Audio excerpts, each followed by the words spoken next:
ओम अज्ञानतिमिरन्धस्य ज्ञानाञ्जनशलाकया चक्षुरुन्मीलितं येन तस्मै श्रीगुरवे नमः। श्रीचैतन्यमनोभीष्टं स्थापितं येन भूतले स्वयं रूपकदा मह्यं ददाति स्वपदान्तिकम्। हे कृष्ण करुणा सिन्धो दीनबन्धो जगत्पते गोपेश गोपकान्ता राधाकान्ता नमोऽस्तुते। सप्तकाञ्चन गौरङ्गी राधे वृन्दावनेश्वरी वृषभानुसुते देवी प्रणमामि हरिप्रिये। नमः ॐ विष्णुपदाय कृष्णपृष्ठाय भूतले श्रीमते भक्ति वेदांत स्वामिना इति नामिने।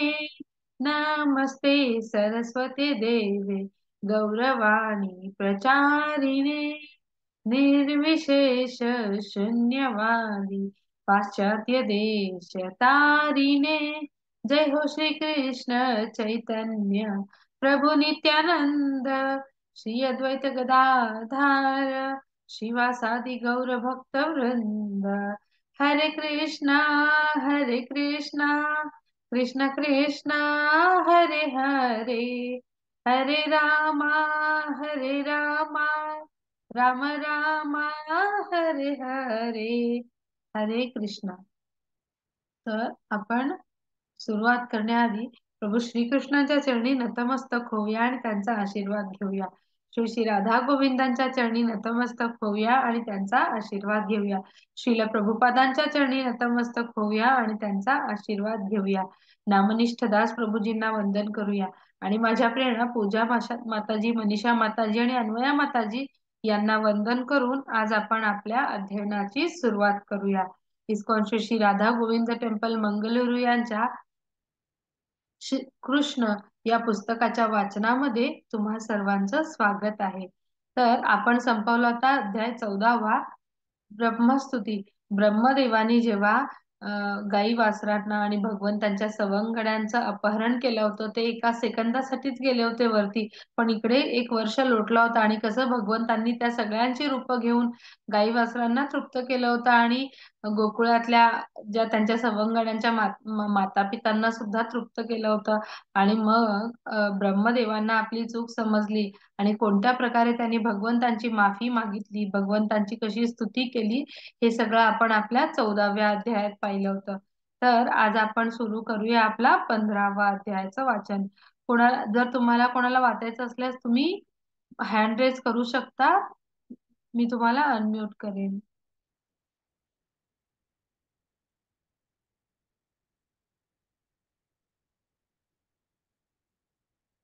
तर आपला अध्याय 15वा आहे ज्याचं नाव आहे धेनुकासूर वध। तर आता आपण या अध्यायाची सुरुवात करूया वाचनाची। धेनुकासूर वध। अशा रीतीने श्रीकृष्ण आणि त्यांचे थोरले बंधू भगवान बलराम यांनी कौमार अवस्था पार करून पौगंडावस्थेत प्रवेश केला। 6 वर्षे वयापासून 10 वर्षे वयापर्यंत पौगंडावस्था समजली जाते। त्यावेळी सर्व गोपांनी विचार करून ज्या गोप बालकांनी वयाच्या 6व्या वर्षात प्रवेश केला आहे त्यांना कुर्णातून गायी चरण्याची परवानगी दिली।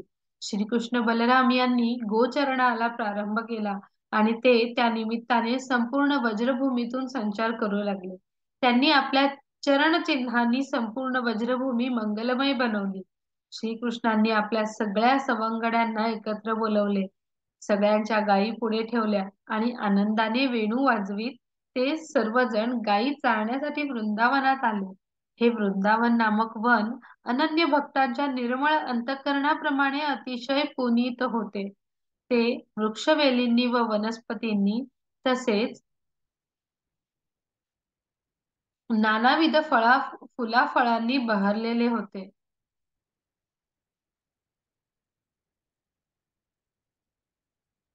तेथे गायीसाठी भरपूर गवत होते।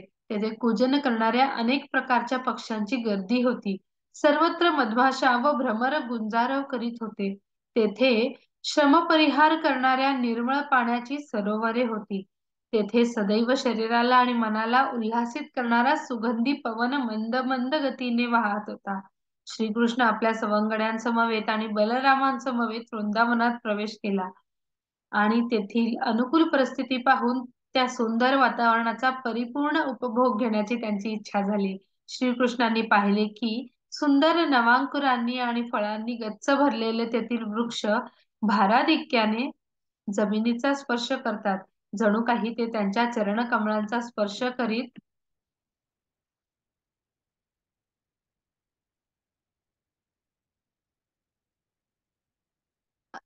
जमिनीचा स्पर्श चरणकमळांचा स्पर्श करीत मिनिट त्याचे स्वागत करीत होते.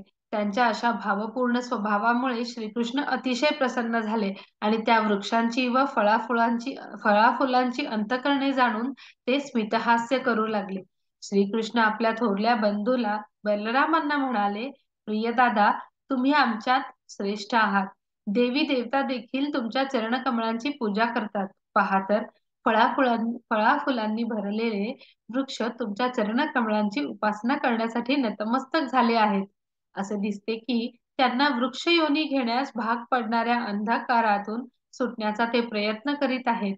वस्तुतः वृंदावनात उगवलेले वृक्ष सामान्य जीव नाहीत. गतजीवनात निराकार दृष्टिकोन स्वीकारल्यामुळे त्यांना अशा स्थानावर जीवनस्थितीत ठेवण्यात आले आहे. परंतु आता तुमचे वृंदावनात दर्शन करण्यासाठी संधी त्यांना उपलब्ध झाली आहे आणि ते तुमच्या व्यक्तिगत संगतीतून आध्यात्मिक जीवनात अधिक उन्नती करता यावी म्हणून तुमची प्रार्थना करत आहेत. सामान्यपणे तमोगुणातील प्राणीच वृक्षयोनीला प्राप्त होत असतात. निर्विशेषवादी तत्वज्ञ अशा तमोगुणातील असतात, परंतु ते तुमच्या उपस्थितीचा पूर्ण लाभ घेऊन अशा तमोगुणाचे निराकरण करू शकतात. तुमच्या भोवती गुंजाराव करीत फिरणारे भ्रमर हे निश्चितच गतजन्मात तुमचे भक्त असले पाहिजेत. ते तुमची संगत सोडू शकत नाहीत, कारण त्यांना तुमच्याहून श्रेष्ठ आणि प्रेमळ धनी कोण आहे? तुम्ही परम आदी पुरुष आहात आणि हे भ्रमर क्षणोक्षणी सदैव तुमचे यशगान गात तुमच्या कीर्तीचा प्रसार करण्याचा प्रयत्न करीत आहेत. मला वाटते त्यांच्यापैकी काही श्रेष्ठ ऋषी असावेत, अनन्य भक्त असावेत आणि एका क्षणाकरता देखील तुमची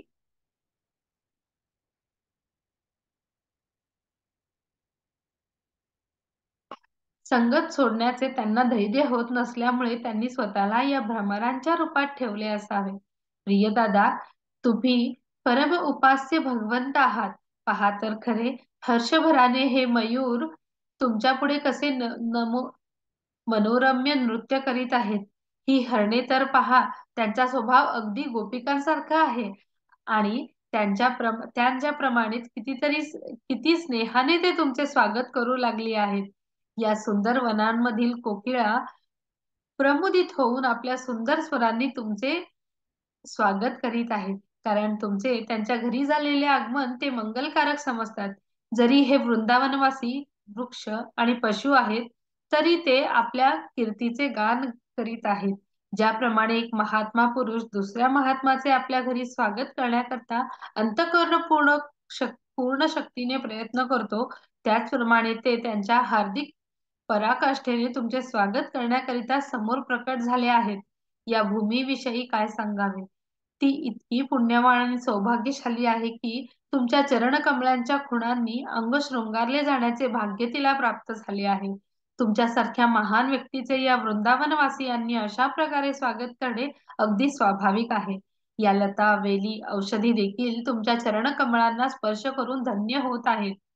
तुमच्या करांगुलांचा प्राप्त झाल्याने या लहान लहान वनस्पती देखील भाग्यशाली झाल्या आहेत. आता नद्या, डोंगरे सुद्धा धन्य झाले आहेत, कारण तुम्ही त्यांच्यावर आपला मंगल दृष्टीपात करीत आहात. यापैकी व्रजांगना तर अतिशय सौभाग्यशाली आहेत, कारण त्यांना त्यांच्या लावण्याने आकर्षित होऊन तुम्ही आपल्या दृढ बाहूंनी त्यांचे आलिंगन करता. या प्रकारे श्रीकृष्ण आणि बलराम यांनी यमुना तीराच्या बाजूने कुरणांमधून गाई वासरांना चारण्याचे कार्य करत असताना तेथील वातावरणाचा आणि वृंदावनवासी जनांचा आत्यंतिक तृप्तीपर्यंत आनंद उपभोग केला.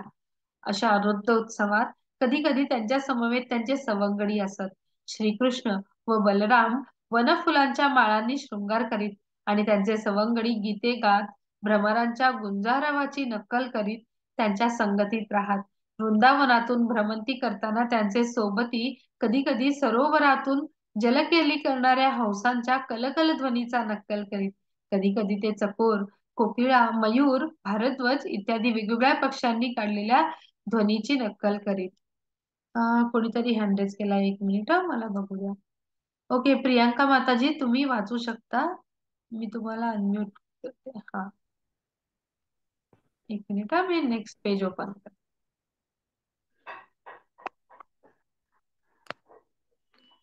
हा माताजी, आता वाचू शकतो. हरे कृष्ण माताजी. हरे कृष्ण तर माताजी.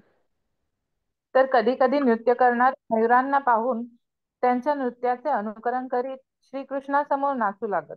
आणि जेव्हा श्रीकृष्ण मान वळवीत मयुरांच्या नृत्याचा अभिनय करीत, तेव्हा सर्वजण आनंदाने हसू लागत. श्रीकृष्णांच्या गायींची वेगवेगळी नावे होती. ते त्यांची नावे घेत प्रेमाने त्यांना बोलवीत.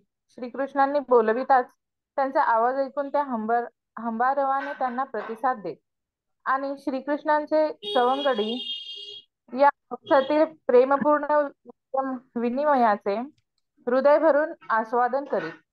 जेव्हा कधी सिंह, व्याघ्रादी सारख्या प्राण्यांच्या आवाजाने दुर्बल प्राणी भयभीत होऊन पळू लागत, तेव्हा श्रीकृष्ण बलरामांसहित ती सर्व गोप बालके त्या प्राण्यांचा अभिनय करीत त्यांच्यासोबत पळू लागत.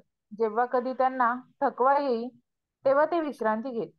श्री बलराम एखाद्या सवंगड्याच्या मांडीवर मस्तक ठेवून झोपत, तेव्हा श्रीकृष्ण तात्काळ तेथे येऊन त्यांचे चरण दाबू लागत. कधी कधी ते वृक्षांच्या पानांपासून बनवलेल्या पंख्याने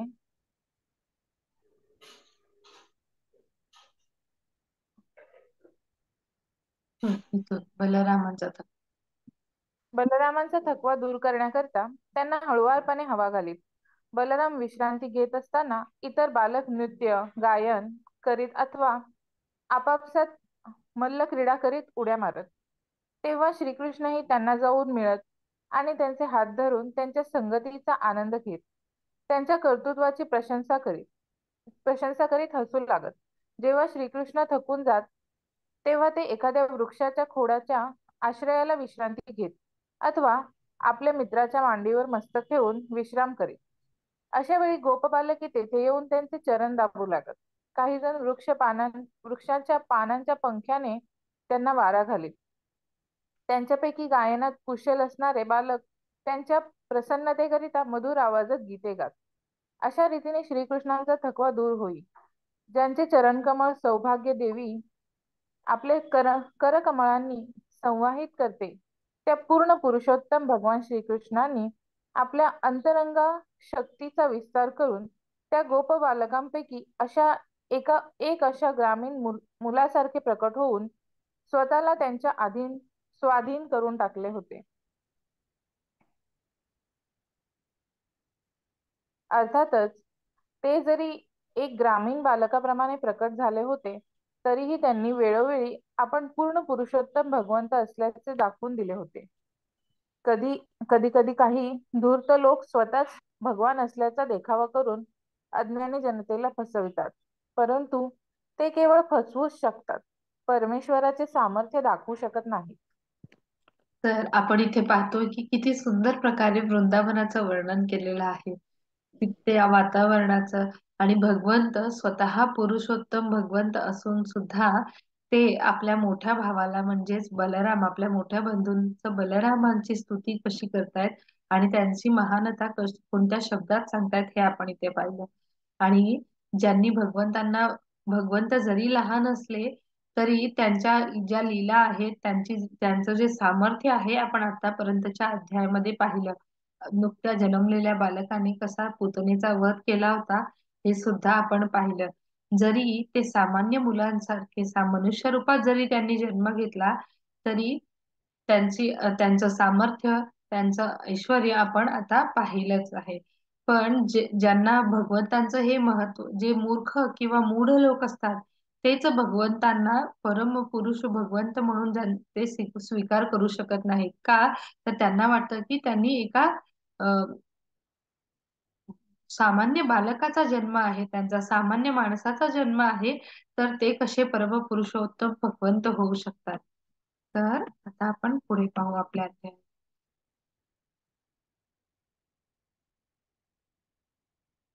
वाचा माताजी. अशा रीतीने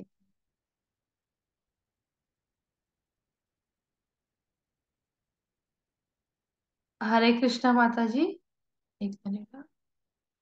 ओके, मी ओपन करते पण.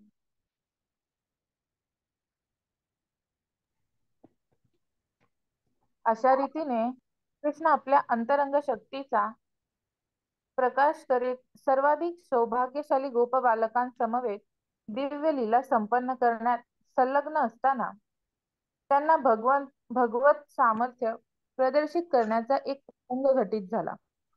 त्यांच्या श्रीरामा, सुबल, स्तोक कृष्ण अशा अंतरंग सख्यांनी श्रीकृष्ण बलरामांना मोठ्या प्रेमाने हाक मारली आणि म्हणाले, प्रिय बलरामा, तू फारच सामर्थ्यवान आहे. तुझे बाहू फारच बलवान आहेत. कृष्णा, तू तर कोणत्याही त्रास देणाऱ्या असुराला ठार मारण्यात अगदी कुशल आहेस. तर तुम्ही एक गोष्ट लक्षात घ्याल का? येथून जवळच एक तालवन नामक वन आहे. हे वन ताल वृक्षांनी खच्चून भरलेले आहे आणि सर्व झाडांवर खूपच फळे लागलेली असून काही खाली पडलेली आहेत. काही तर झाडांवरच खूपच पक्व झाले आहेत. ते फारच छान वन आहे. परंतु तेथे धेनुकासूर नावाचा एक महासूर निवास करीत असल्यामुळे तेथे जाणे अतिशय कठीण आहे. भीतीमुळे फळे काढण्याकरिता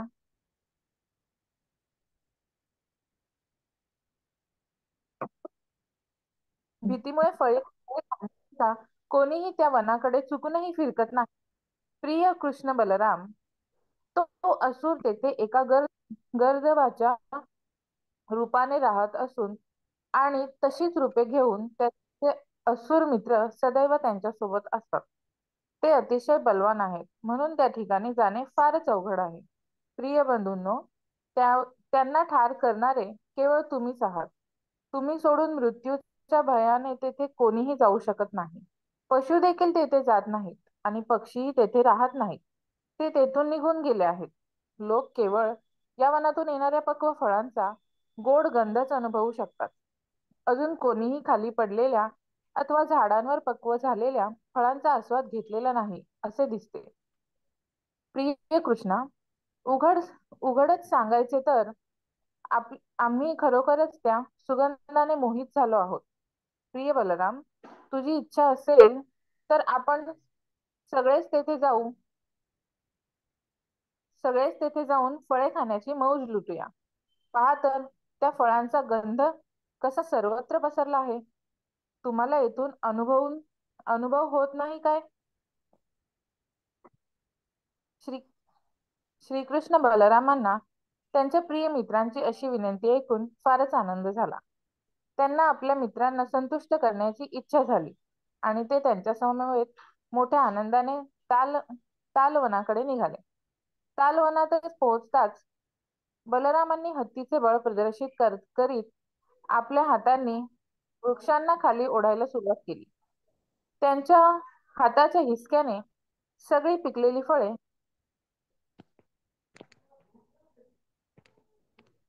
खाली पडू लागली. फळांचा आवाज ऐकून तेथे प्रचंड गाढवांच्या रूपात निवास करणारा धेनुकासूर अतिशय तीव्र वेगाने तिकडे येऊ लागला. त्यावेळी ते संपूर्ण वन हादरून निघाले आणि तेथील वृक्ष भूकंप व्हावा त्याप्रमाणे हलू लागले. तो असुर बलरामांसमोर आला आणि मागील पायांनी बलरामांच्या छातीवर काठ्यांचा मारा करू लागला. प्रथमतः बलरामांनी काहीच पवित्र घेतला नव्हता. परंतु जेव्हा तो असुर अतिशय प्रक्षुब्ध होऊन तीव्र लत्ता प्रहार करू लागला, तेव्हा मात्र बलरामांनी एका हाताने त्या असुराचे मागील पाय पकडले आणि स्वतःभोवती गरगर फिरवून एकदम तेथील वृक्षावर फेकून दिले. बलरामांनी त्याला फिरवले तेव्हाच तो असुर गतप्राण झाला होता. तो एका विशाल ताल वृक्षावर जाऊन पडला आणि तो असुर इतका प्रचंड होता की त्याच्या भारामुळे तो तालवृक्ष शे- शेजारील वृक्षावर कोसळून पडला आणि त्यामुळे तेथे अनेक वृक्ष मोडून पडले. ते दृश्य पाहून त्या वनात नुकतेच एक प्रचंड वादळ होऊन गेल्यासारखे वाटत होते. हे बळाचे अद्भुत प्रदर्शन म्हणजे काही आश्चर्य नव्हते, कारण बलराम भगवान अनंत शेष म्हणून ओळखले जातात आणि त्या रूपाने ते आपल्या लक्षावधी फणांनी अखिल ग्रह गोलांना धारण करीत असतात. आडव्या उभ्या धाग्यांनी वस्त्र ओतप्रोत असते, त्याप्रमाणे संपूर्ण जग त्यांच्यावर आधारलेले आहे. धेनुकासुराला ठार करून जेव्हा वृक्षांमध्ये फेकून देण्यात आले, तेव्हा त्याचे सगळे मित्र आणि अनुचर तात्काळ तिथे आले आणि त्यांनी श्रीकृष्ण बलरामांवर जोराने हल्ला चढविला. त्यांनी आपल्या मित्राच्या वधाचा सूड घेण्याचा निश्चय केला होता. परंतु श्रीकृष्णांनी व बलरामांनी धेनुकासुरासारखेच एका एकाचे मागील पाय मोडून त्यांना स्वतःभोवती गरगर फिरवून दूर भिरकावून दिले. अशा रीतीने त्यांनी सगळ्यांनाच ठार मारले आणि वृक्षामध्ये फेकून दिले. त्या गर्दभांच्या मृत शरीरामुळे तेथे एक विचित्र दिखावा निर्माण झाला. असे वाटू लागले की अनेक वर्णांच्या मेघांचे त्या वृक्षावल्लीत संमेलन भरले होते. या अद्भुत घटनेचा वृत्तांत ऐकताच उच्चलोक निवासी देवी देवता आनंदाने ढोल नगारे वाजवून श्रीकृष्ण बलरामांवर पुष्पवृष्टी करीत त्यांचे स्तुतिगान करू लागले. धेनुकासुराच्या वधानंतर काही दिवसात लोकांचे फळे आणण्यासाठी तालवनात येणे जाणे सुरू झाले. पशु भयरहित होऊन तेथील कोवळे सुंदर गवत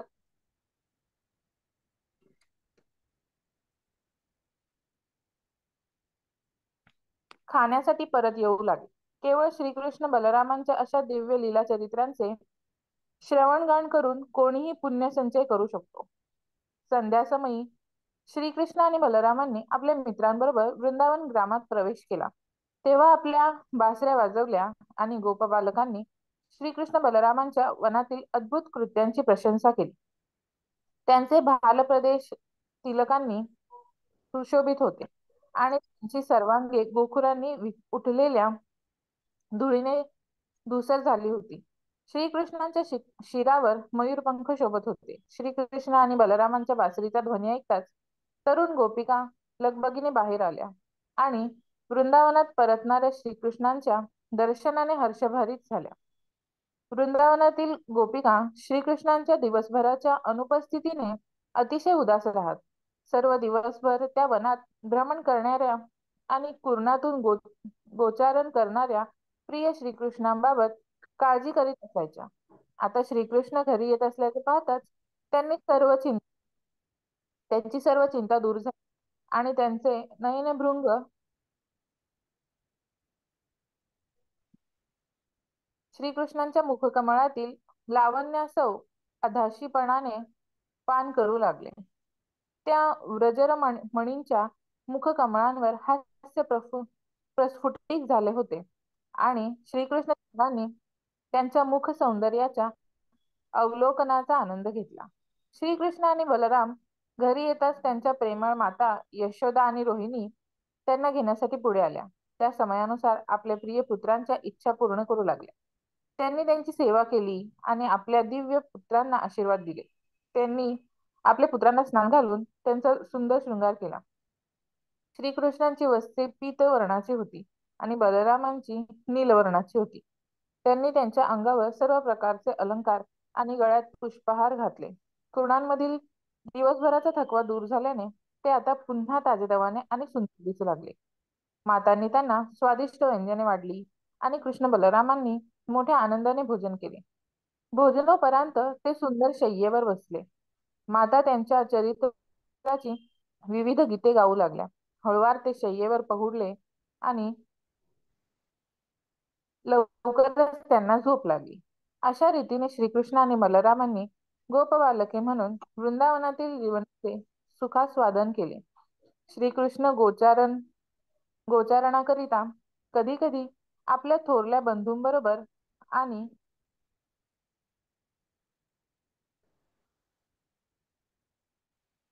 मित्रांबरोबर जात, तर कधी कधी एकटेच मित्रांबरोबर गायी सांभाळण्यासाठी यमुना तीरावर जात. कालांतराने ग्रीष्म ऋतूचे आगमन झाले आणि एक दिवस कुरणात असताना गोपबालकांना आणि गायींना अतिशय तहान लागली. हरे कृष्ण माताजी. हा जरा माताजी.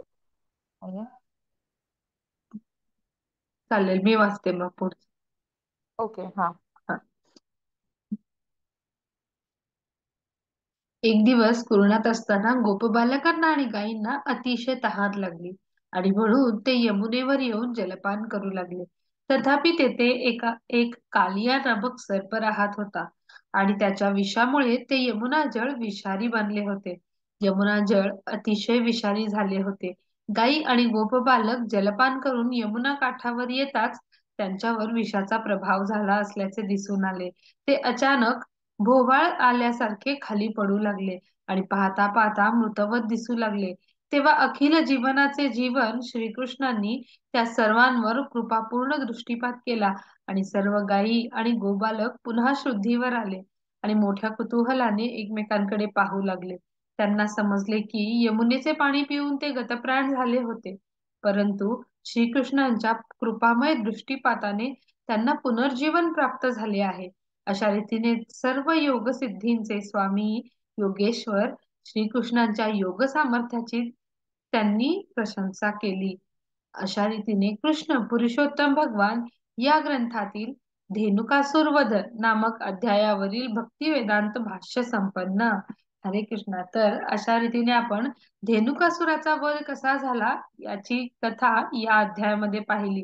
तर पुन्हा एकदा आपण पाहिलं की भगवंतांनी कोणत्याही शस्त्राच्या आणि अस्त्राच्या विना धेनुकासुराचा वध केला. किती लहान त्यांचं वय आणि या वयात सुद्धा भगवंतांनी आणि बलरामांनी मिळून कसा धेनुकासुराचा वध केला हे आपण इथे पाहिलं.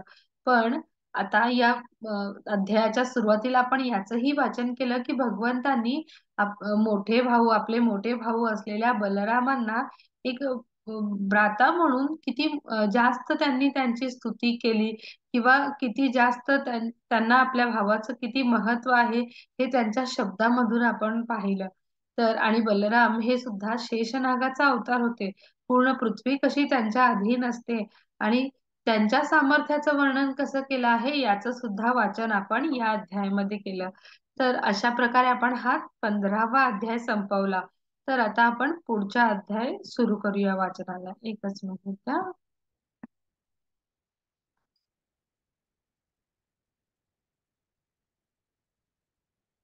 हं. तर आता सॉरी, अध्याय 15वा झाला का? एक मिनिट, मला 16वा घ्यायचा.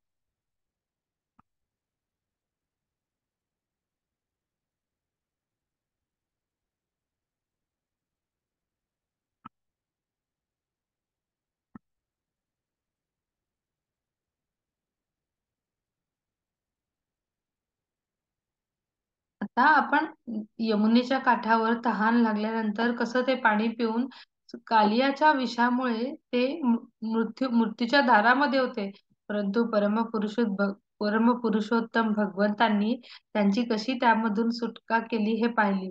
मग आता या कालियाचं कालिया दमन या कालियेचं मर्दन कसं केलं भगवंतांनी या कालियाला, त्याचं काय केलं त्या नागाचं किंवा त्याला धडा कसा शिकवला हे आपण या अध्यायामध्ये त्याचं वाचन करणार आहोत. तर मी सुरू करते अध्याय 16वा, कालिया दमन. श्रीकृष्णांना कळून आले की यमुना जळ कालिया सर्पामुळे दूषित झाले आहे आणि त्यांनी या महाकाय सर्पाला शिक्षा करून त्याला यमुनेचा त्याग करून इतरत्र जाणे भाग पाडले आणि अशा रीतीने यमुना जळ पुन्हा शुद्ध झाले. श्रील शुकदेव गोस्वामींनी सांगितलेली कथा श्रवण करून परीक्षित महाराज भगवान श्रीकृष्णांच्या बाललीला श्रवण करण्यास अधिक उत्सुक झाले. त्यांनी शुकदेव गोस्वामींना विचारले, वर्षानुवर्षे पाण्यात निवास करणाऱ्या त्या कालिया सर्पाला श्रीकृष्णांनी कशी शिक्षा केली? वस्तुतः परीक्षित महाराजांचा श्रीकृष्णांची दिव्य लीला चरित्रे श्रवण करण्यातील उत्साह आणि अधिकाधिक वृद्धिंगत होत होता आणि त्यांच्या जिज्ञासेत अतिशय श्रवण लालसा होती. शुकदेव गोस्वामींनी कथेला प्रारंभ केला. यमुना नदीत एक मोठा डोह होता.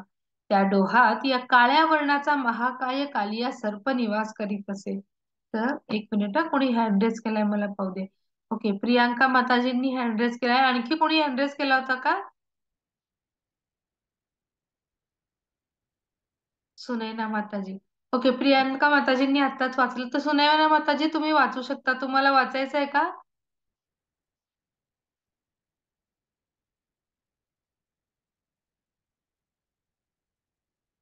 ठीक आहे. प्रियांका माताजींना एक मिनिट मेसेज पाहू. ओके सुनैना माताजी, मी अनम्यूट करते तुम्हाला. आणि त्यांचं झाल्यानंतर थोडंसं वाचून पुन्हा प्रियांका माताजी तुम्ही पुन्हा वाचा.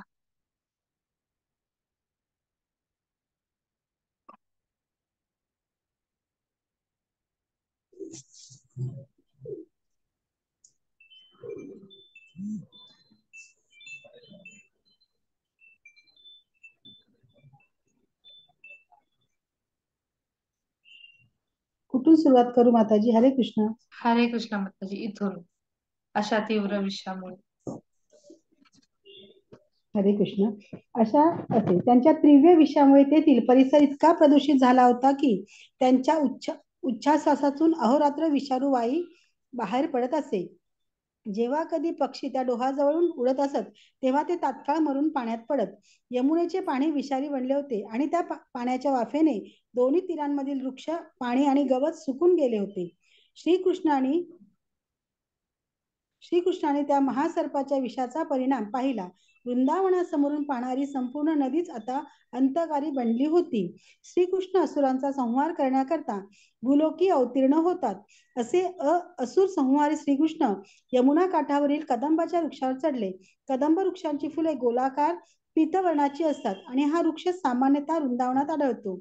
श्रीकृष्णाने कदंब वृक्षावर चढताच आपले कटिवस्त्र घट्ट बांधले. एखाद्या मल्ल्याप्रमाणे त्याने आपले दंड ठोकून त्या विषारी पाण्याच्या डोहात उडी घेतली. श्रीकृष्णाने त्या कदंब वृक्षावर उडी मारली होती. केवळ तोच वृक्ष तेथे जिवंत होता. काही भाष्यकारांचे असे म्हणणे आहे की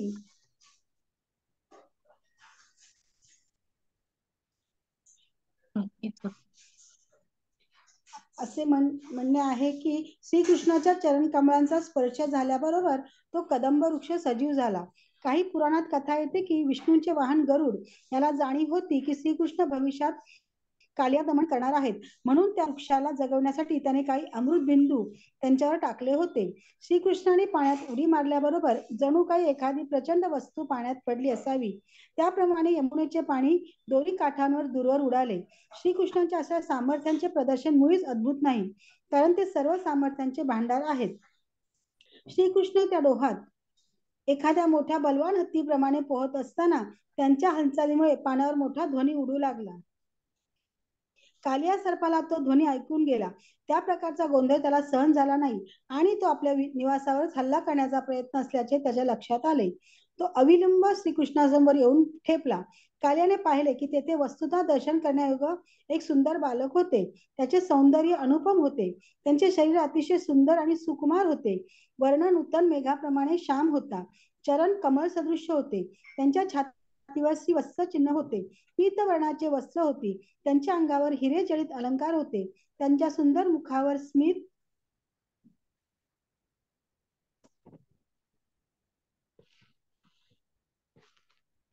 विलसित होते आणि ते बालक मोठ्या सामर्थ्याने यमुनेच्या जळात विहार करीत होते. कालियाने जरी श्रीकृष्णाचे असे सौंदर्य पाहिले होते तरी त्यांच्या हृदयात क्रोध उफाळून आला आणि त्याने श्रीकृष्णांना आपल्या शक्तिशाली वेटोळ्यात घट्ट जखडून टाकले. वेटोळ्याने कृष्ण जखडून गेल्याचे पाहताच श्रीकृष्णांवर प्रेम करणारे सर्व गोप बालक आणि वृंदावनवासी भयभीत झाले.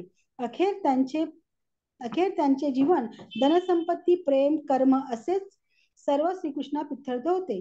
अर्थात श्रीकृष्ण त्यांचे जीवन सर्वस्व होते आणि जेव्हा त्यांचे जीवन धोक्यात आले तेव्हा ते भयाक्रांत होऊन खाली कोसळले. सर्व बैल, गाई, वासरे त्यांच्याकडे अर्थ नजरेने पाहू लागली. आपल्या प्रिय कृष्णाला मदत करण्यात सामर्थ्य असणारा ती जडवत होऊन उभी राहिली होती. विलाप करण्याशिवाय त्यांना काही गत्यंतरच नव्हते. यमुनाकाठी असा प्रकार झाला तेव्हा सगळीकडे अपशकुन प्रत्यास येऊ लागले. धरती कंप पाहू लागली. आकाशातून उल्कापात होऊ लागले. पुरुषांच्या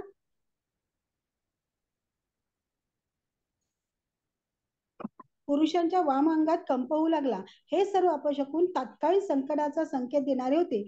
अशी अमंगल लक्षणे पाहून नंद महाराजांसहित सर्व गोप गोपिका संकटाच्या आशेने चिंताक्रांत झाल्या.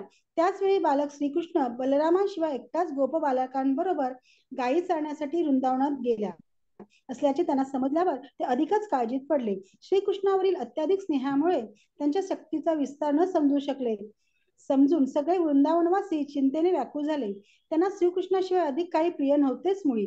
त्यांनी त्यांचे जीवन, संपत्ती, स्नेह, मन, कार्य असे सर्व श्रीकृष्णांना समर्पण केले होते. श्रीकृष्णावरील अत्याधिक आसक्तीमुळे त्यांनी विचार केला, आज खात्रीने श्रीकृष्णाचे काहीतरी अनिष्ट होणार. सर्वच वृंदावनवासी श्रीकृष्णांना पाहण्यासाठी गावाबाहेर आले. वृंदावनातील मुले, वृद्ध स्त्री पुरुष, गोप गोपिका, पशु आणि इतर जीवमात्रे अशा सर्वांकरता श्रीकृष्ण हेच त्यांच्या जीवन धारणेचा एकमात्र विषय होते. असे सर्व घडत असताना अखिल ज्ञानाने स्वामी बलराम केवळ स्मित करीत उभे होते. आपला अनुज किती सामर्थ्यशाली होता याची त्यांना कल्पना होती. त्यांनी जेव्हा तो या भौतिक जगातील एक सामान्य सर्पाबरोबर लढत होता तेव्हा कोणती काळजी करायचे कारण नव्हते. अर्थात बलरामाला तशी चिंता पडली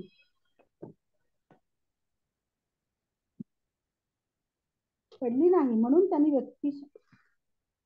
व्यक्तिशः त्या तथाकथित संकटाची खंत केली नाही. आता हे जमलेले सगळे वृंदावनवासी अतिशय काळजीपूर्वक श्रीकृष्णांच्या जमिनीवरील चरणचिन्हाचा शोध घेत गडबडीने यमुना तीराकडे निघाले. अखेर ध्वज, धनुष्य, शंख इत्यादी चिन्हांकित चरण चिन्हांचे अनुगमन करीत ते यमुनेच्या काठावर आले आणि त्यांनी पाहिले की यमुनेच्या डोहात कालिया नामक महाकाय सर्पाने श्रीकृष्णाने आपल्या शरीराच्या वेटळात घट्ट बांधून टाकले आहे आणि ते पाहून सर्व गायी वासरे आणि बालक दुःखाक्रांत होऊन रुदन करीत आहेत. हे सर्व भयंकर दृश्य पाहून वृंदावनवासी जनाच्या दुःखाला पारावर राहिला नाही. भगवान बलरामाच्या मुखावर मात्र स्मित विलसत होते. ब्रजवासी जन मात्र दुःख सागरात बुडून गेले होते, कारण त्यांच्या मते आता श्रीकृष्ण परत येणे शक्य नव्हते. अर्थातच वृंदावनवासी जनांच्या श्रीकृष्णाविषयी फारशी जाणीव नव्हती, परंतु त्यांच्या श्रीकृष्णावरील प्रेमाला मात्र तुलनाच नव्हती. इकडे यमुनेत श्रीकृष्ण कालिया सर्पाच्या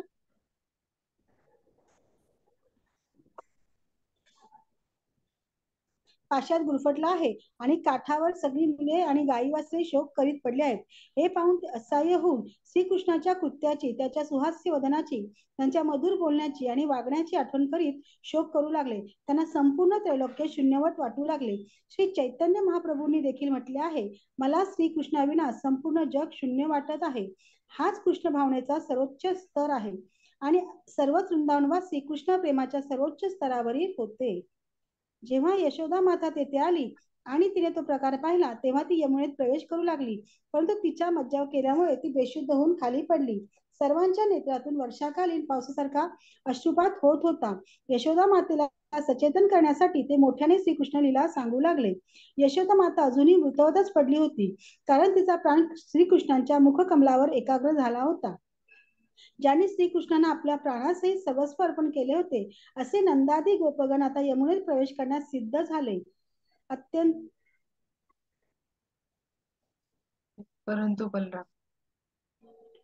परंतु बलरामानी त्यांनी मोठ्या प्रयत्नांनी थांबवले, कारण कोणतेही अनिष्ट घडणार नव्हते याची त्यांना जाणीव होती. जवळजवळ 1 पाऊण प्रहर श्रीकृष्ण एखाद्या सामान्य बालकाप्रमाणे कालियाच्या विळखातून बांधून पडले होते, परंतु श्रीकृष्णांनी पाहिले की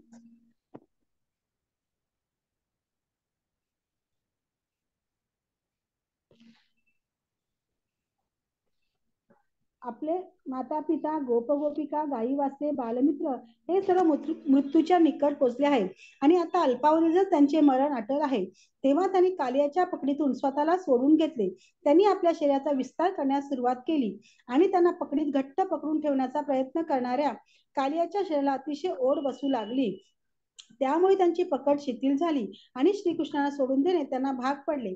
आता कालिया अतिशय खवळला. त्याने आपला भयंकर फणा उभारला. इच्छाच करताना त्यांच्या नाकातून विषारी वाफ बाहेर पडू लागली.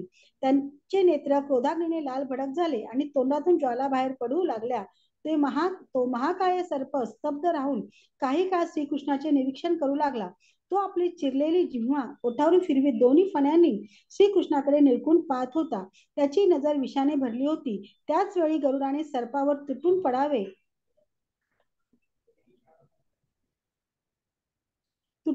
त्याचप्रमाणे श्रीकृष्णाने कालियावर झडप घातली.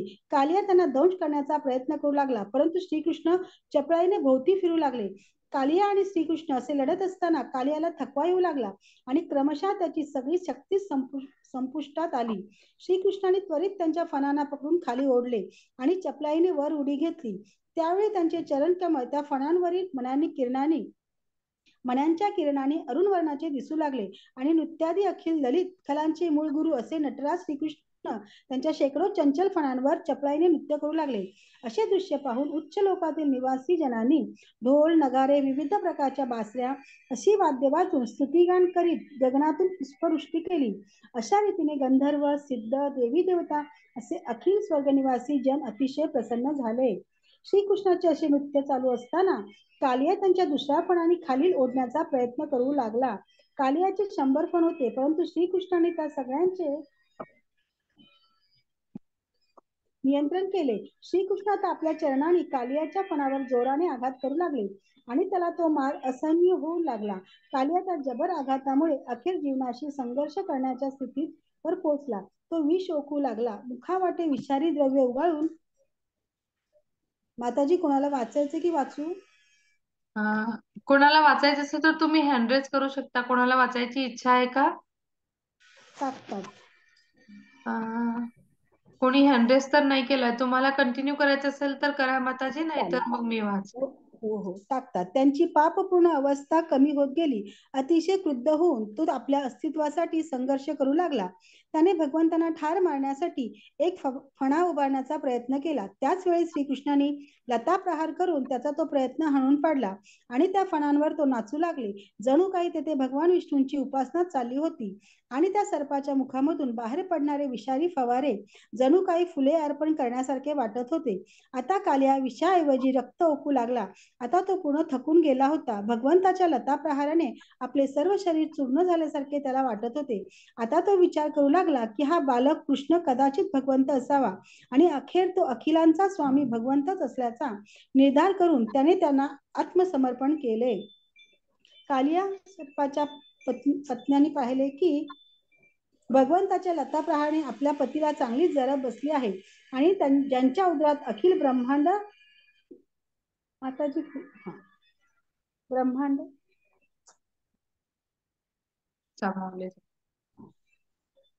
सामावले जाते अशा भगवंताच्या भाराने चूर होऊन मरणास्त्र अवस्थेला पोचला आहे. त्या नागपत्न्यांनी घाईघाईने भगवंताच्या पूजेची तयारी केली. त्यावेळी त्यांची वस्त्राभरणे केश इत्यादी अस्ताव्यस्त झाले. त्या पूर्ण पुरुषोत्तम भगवंतांना शरण गेल्या आणि त्यांची प्रार्थना करू लागल्या. आपल्या पुत्रांना पुढे करून त्या समोर आल्या आणि यमुनेच्या तीरावर त्यांनी संचित मनाने त्यांना सादर दंडवत घातला. नागपत्न्यांना श्रीकृष्ण हे प्रणत जनांचे आश्रय असल्याची जाणीव होती आणि त्यांना प्रार्थनेचे प्रसन्न करून आपल्या पतीची मृत्यूपासून सुटका करून घेण्याची त्यांना इच्छा होती. नागपत्न्या प्रार्थना करू लागल्या. त्या म्हणाल्या, प्रभो, तुम्ही सर्वांकरता समान आहात. तुमच्या दृष्टीत पुत्र शत्रू मित्र असा भेद नाही, म्हणून कालियाला कृपापूर्वक दिलेली शिक्षा योग्यच आहे. प्रभो, या जगातील तापदायक तत्वांना नष्ट करण्याचा मुख्य हेतूनच तुम्ही अवतारित होतात आणि तुम्ही परमसत्य असल्याचे तुम्ही शिक्षा आणि दया सारखीच आहे. म्हणून वरकरणी जरी कालियाला शिक्षा झाल्यासारखे वाटत असले तरी त्याला तो आशीर्वाद आहे. तुम्ही केलेली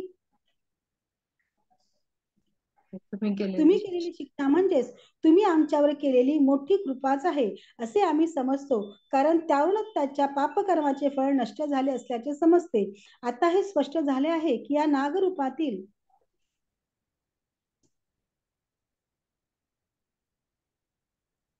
प्राण्याने पापाच्या राशी रचून ठेवलेल्या असतील, अन्यथा त्याला सर्पदेह कसा प्राप्त झाला असता. त्याच्या या सर्पयोनीला प्राप्त करून देणारी आणि या शरीराकरणे घडलेली सर्वच पापे त्यांच्या फण्यावरील तुमच्या नृत्याने निश्चितच नष्ट झाली आहेत. म्हणून तुम्ही क्रोधाने त्याला अशी शिक्षा केलीत, हे अतिशय मंगल झाले. तुम्ही या सर्पावर असे प्रसन्न झाला हे पाहून आम्हाला अचंबा वाटते. यावरून उघड दिसते की त्यांनी पूर्वजन्मात सर्वांना प्रसन्न करणारी अनेक धर्म कर्मे केली असली पाहिजेत. त्यांनी सर्व प्रकारचे तप केले असेल, दुसऱ्यांचा सन्मान केला असेल, अखिल प्राणी मात्रांसाठी विश्वकल्याणाची कार्य केलेली असतील. नागपत्न्यांनी पुढे स्पष्ट केले की गतजीवनातील सेवा भक्तीतील सुकृते जवळ असल्याशिवाय कोणीही श्रीकृष्णाच्या संगतीत येणे शक्य नसते.